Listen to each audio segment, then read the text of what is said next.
Okay, let's discuss some questions of exercise 16.2. Okay, so first question is, a die is rolled. Let E be the event, die shows 4, and F be the event, die shows even number. Are E and F mutually exhaustive? ठीक है, तो ये हो गया S। Die को force हो role करेंगे तो आउटकम्स आएंगे 1 2 3 4। ई शोज 4 और एफ शोज 2 4 6। अब ई यूनियन एफ करते हैं अपन। तो यूनियन में क्या होता है, इन सबको मिला देते हैं तो आ जाएगा 4 6। Is it equal to S? No, it is not equal to S. इन दोनों को मिलाने से पूरा एस बना क्या है? No. So these two are not mutually exhaustive. These are not exhaustive. और if mutually exclusive पूछते तो E इंटरसेक्शन F किया तो इंटरसेक्शन कितना आया 4। That is not 5। एक्सक्लूसिव वो कहलाती हैं जिनमें आपस में कुछ भी कॉमन ना हो, इनमें तो है। तो ये E and F are not mutually exclusive, exclusive नहीं है। ठीक लगी। और भी क्वेश्चन ऐसे छोटे छोटे से क्वेश्चन से करने बहुत ही सिंपल है। हाँ एक्चुअली, हाँ question 2, a die is thrown, describe the events. A number is less than 7। हाँ बताओ ये कौन सी इवेंट होगी? यस, डाइस को फेंकेंगे तो नंबर लेस देन 7 आएगा, तो इसे sure event. B, a number is greater than 7, this is impossible event.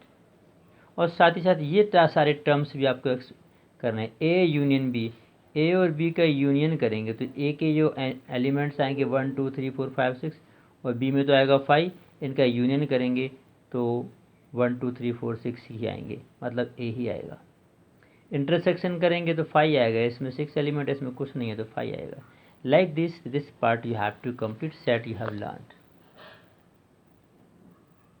Question number 2, an experiment involves rolling a pair of dice and recording the number that comes up। एक experiment में dice को role करना है और जो numbers आ रहे हैं pair of dice को, तो हमें describe the following events. A, the sum is greater than 8। B, 2 comes on either die। C, the sum is at least 7 and a multiple of 3। Which pair of these events are mutually exclusive? ठीक है, देखिए हम क्या किया हमने। सबसे पहले a pair of dice is thrown, तो आउटकम्स आएंगे ऐसे 1 1 1 2 3 6 6 तक। या आप ऐसे टेबल के फॉर्म में लिख सकते हैं 1 2 3 4 5 6 1। तो 1 1 1 2 1 3 ये आए, 2 1 2 2 ऐसे करके पूरा टेबल बना दीजिए। ये क्या कहता है? The sum is at least, the sum is greater than 8। और B क्या है? 2 occurs on either die। ठीक है, सम इज ग्रेटर देन 8। 8 से बड़ा सम यहाँ कहीं नहीं आएगा, यहाँ कहीं नहीं आएगा। यहाँ से स्टार्ट होगा 6 3, फिर यहाँ दिस 5 4 4 6, इन दोनों का सम 8 से बड़ा है, ये दोनों आएंगे। ठीक है, फिर यहाँ से आने लगेंगे 4 5 5 5 6 5, यहाँ से आने लगेंगे 3 6, ये सारे के सारे लिख दिए। और बी कहता है 2 कम्स ऑन आइदर डाई, 2 किसी ना किसी डाई पे आए। तो 2 जहाँ आ रहा है 1 2 2 1 2 3 3 2 2 4 4 2 2 5 5 2 6 2 2 6 एंड 2 2 तो हम भूल गए, वो भी लिख दिया। ऐसे सी बना लो। सी में क्या कह रहे हैं? द सम इज एटलीस्ट 7, सम कम से कम 7 हो, 7 से कम ना हो, और एंड अ मल्टीपल ऑफ 3। और एक मल्टीपल ऑफ 3 वो सी भी बना लो यहाँ पे। अब इसमें से कौन कौन म्यूचुअली एक्सक्लूसिव हैं? ए और बी तो म्यूचुअली एक्सक्लूसिव हैं सब। देखो ए और बी में कुछ कॉमन नहीं है, क्योंकि जहाँ 2 आए 2 6 के साथ भी जाए तो 8 ही होगा, सम 8 से बड़ा हो नहीं सकता। तो देखो यहाँ पे ये वाले वो कोई एलिमेंट यहाँ नहीं आए हैं। ए और बी क्या है? म्यूचुअली एक्सक्लूसिव हैं। Like this you have to form C also.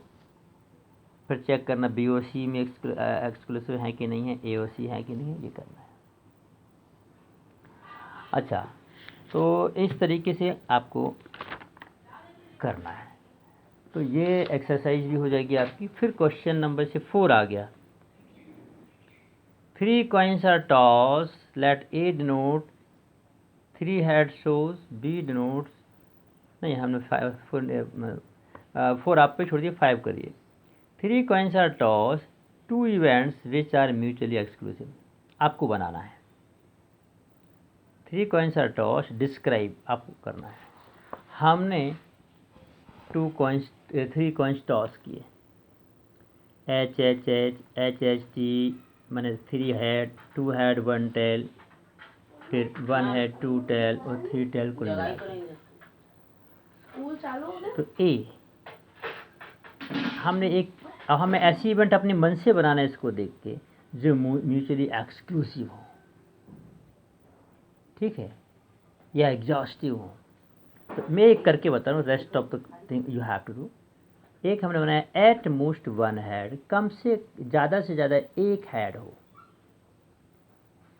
नहीं एट मोस्ट 1 टेल, ज़्यादा से ज़्यादा एक टेल हो, एक से ज़्यादा टेल ना हो, मतलब या तो तीनों हेड हो या 2 हेड हो, ठीक। तो तीनों हेड का आ गया इसमें, 2 हेड और एक टेल आया, एक से ज़्यादा टेल हमें चाहिए नहीं, तो यहाँ तक के नंबर इसमें आ जाएंगे। अगला बनाया एट मोस्ट 1 हेड, 1 से ज़्यादा हेड ना हो, तो यहाँ तक क्या आएंगे?